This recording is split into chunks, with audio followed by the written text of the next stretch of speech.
छलावे का जाल, मुड़े हुए पगों का रहस्य। हिमाचल के उस जंगल में जो गया वो वापस नहीं आया। छलावे का जाल। हिमाचल के एक छोटे से गांव देवली की ये बात है। यहाँ के पुराने लोग कहते हैं कि जंगल के उस पार एक छलावा रहता है। वो कभी आपका दोस्त बनकर आता है तो कभी आपकी माँ की आवाज में पुकारता है, लेकिन उसकी पहचान सिर्फ एक है, वो आपको वहां ले जाता है जहां से कोई वापस नहीं आता। एक अनजानी पुकार। आर्यन अपने दोस्तों के साथ कैंपिंग के लिए उस इलाके में गया था। रात के करीब 2 बज रहे थे। आग बुझ चुकी थी और चारों तरफ सन्नाटा था। अचानक आर्यन को टेंट के बाहर से किसी के चलने की आवाज आई। उसे लगा कि शायद उसका दोस्त सुमित बाहर गया है। उसने धीरे से पुकारा, सुमित, तू बाहर है क्या? जवाब में एक जानी पहचानी आवाज आई, हाँ यार, जरा इधर आ, देख क्या मिला है। तो वो सुमित नहीं था। आर्यन टेंट से बाहर निकला। घने कोहरे में सुमित की पीठ उसे दिखाई दे रही थी। वो टॉर्च लेकर उसके पीछे पीछे जंगल की ओर चलने लगा। आर्यन ने गौर किया कि सुमित बहुत तेज चल रहा था और बार बार कह रहा था, बस थोड़ा और आगे, बस थोड़ा और।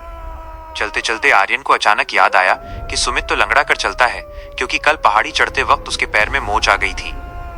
लेकिन सामने खड़ा सुमित तो बिल्कुल सीधा और तेज दौड़ रहा था। आर्यन ठिठक गया। उसने अपनी टॉर्च की रोशनी सुमित के पैरों पर डाली। उसके रोंगटे खड़े हो गए।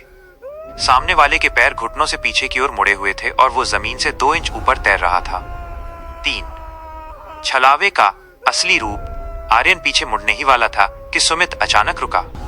बिना शरीर घुमाए उसकी गर्दन 180 डिग्री पीछे की ओर घूमी। चेहरा सुमित का ही था, लेकिन आंखें पूरी तरह सफेद थीं और मुंह से काले रंग का गाढ़ा खून टपक रहा था। वो डरावनी आवाज में हंसा, ऐसी हंसी जो एक साथ कई इंसानों और जानवरों के चिल्लाने जैसी लग रही थी। कहां जा रहे हो आर्यन? अभी तो खेल शुरू हुआ है। 4 मौत का भ्रम। आर्यन जान बचाकर पीछे भागा, लेकिन वो जहां भी जाता उसे अपने पिता, अपनी बहन या अपने किसी दोस्त की आवाज सुनाई देती। हर पेड़ के पीछे से कोई हाथ उसे अपनी ओर खींचने की कोशिश करता। अचानक उसे सामने अपना कैंप दिखाई दिया। उसे लगा वो बच गया। वो चिल्लाया, बचाओ, बचाओ। उसके दोस्त बाहर निकले और उसे गले लगा लिया। आर्यन ने राहत की सांस ली, लेकिन तभी उसने महसूस किया कि उसके दोस्तों के शरीर बर्फ की तरह ठंडे हैं। उसने ऊपर देखा। वो कैंप नहीं था, वो वही पुरानी श्मशान भूमि थी जहां से उसने सफर शुरू किया था। उसके दोस्त धीरे धीरे धुएं में बदलने लगे और उनके चेहरे पिघलकर एक ही भयानक आकृति बन गए। निष्कर्ष। अगली सुबह गांव वालों को आर्यन का सामान मिला, लेकिन आर्यन का कहीं पता नहीं था। कहते हैं कि छलावा जिसे एक बार अपना रूप दिखा दे, उसकी रूह उसी जंगल की भटकती आवाजों में शामिल हो जाती है। सावधान रहें। अगर अगली बार जंगल में कोई अपना आपको पुकारे तो जाने से पहले उसके पैरों की तरफ जरूर देख लेना। खौफनाक रात, छलावे का जाल, भाग 2। 1 श्मशान की वो रात। आर्यन का दम घुट रहा था। वो जिस कैंप को अपनी पनाह समझ रहा था, वो असल में एक पुरानी और टूटी हुई चिता के अवशेष थे। उसके चारों ओर खड़े दोस्त अब धुएं की तरह काले साए में बदल चुके थे। उनकी कोई आंखें नहीं थीं, बस चेहरे पर अंधेरे गड्ढे थे। छलावे की गूंजती हुई हंसी हवा में तैर रही थी। तूने क्या सोचा आर्यन? इस जंगल से कोई जिंदा गया है जो तू जाएगा? 2 एक पुरानी उम्मीद। आर्यन जमीन पर गिरा पड़ा था। तभी उसकी जेब में कुछ चुभा। वो एक पुरानी पीतल की ताबीज थी जो गांव के पुजारी ने उसे नजर से बचने के लिए दी थी। जैसे ही उसका हाथ ताबीज पर पड़ा, उसे अपने आसपास के कोहरे में एक छोटी सी दरार दिखी।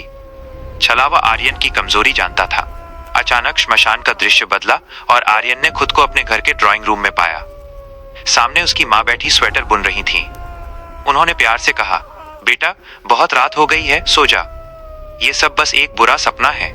आर्यन भावुक हो गया और उनकी ओर बढ़ने लगा, लेकिन तभी उसे याद आया, उसकी माँ के हाथ में जो ऊन था वो सफेद नहीं बल्कि इंसानी नसें थीं जिनसे वो स्वेटर बुन रही थीं। 3 छलावे का अंतिम प्रहार। आर्यन चिल्लाया, तुम मेरी माँ नहीं हो, और उसने वो ताबीज कसकर पकड़ लिया। जैसे ही उसने सच को स्वीकार किया, भ्रम की दीवारें ढहने लगीं। वो वापस उसी ठंडे अंधेरे जंगल में था। छलावा अब अपने असली रूप में था, एक लंबा बिना चेहरे वाला साया जिसकी उंगलियां किसी पेड़ की टहनियों की तरह नुकीली और लंबी थीं। वो आर्यन की ओर झपटा। आर्यन ने ताबीज को आगे कर दिया। एक तेज रोशनी हुई और छलावा चीख उठा। वो चीख इतनी भयानक थी कि आसपास के पेड़ों के पत्ते झड़ गए। 4. सुबह का सन्नाटा। सूरज की पहली किरण जब देवली के जंगलों पर पड़ी तो गांव के खोज दल को आर्यन मिला। वह एक पुराने बरगद के पेड़ के नीचे बेहोश पड़ा था। उसका पूरा शरीर पीला पड़ चुका था और उसके हाथ में पीतल का वो ताबीज काला पड़कर राख हो चुका था। जब आर्यन को होश आया तो वो एक शब्द भी नहीं बोल पा रहा था। वो बस पागलों की तरह अपने पैरों को देख रहा था। डॉक्टरों ने कहा कि सदमे की वजह से उसकी आवाज चली गई है। 5. अंत या नई शुरुआत। हफ्तों बाद आर्यन अपने घर के आईने के सामने खड़ा था। उसने धीरे से अपने जूते उतारे। उसकी चीख निकलने ही वाली थी पर गला रुंध गया। आईने में उसे अपने पैर सीधे दिख रहे थे, लेकिन नीचे जमीन पर पड़ने वाली उसकी परछाई के पैर घुटनों से पीछे की ओर मुड़े हुए थे। छलावा मरा नहीं था। वो आर्यन के भीतर छिपकर शहर आ गया था। बाहर गलियारे से उसकी बहन की आवाज आई, भाई दरवाजा खोलो ना, देखो मैं तुम्हारे लिए क्या लाई हूं। आर्यन ने खौफ से देखा। उसकी बहन की आवाज के पीछे वही हजारों जानवरों के चिल्लाने वाली हंसी दबी हुई थी। चेतावनी, छलावा कभी खत्म नहीं होता, वो बस अपना ठिकाना बदल लेता है। क्या आप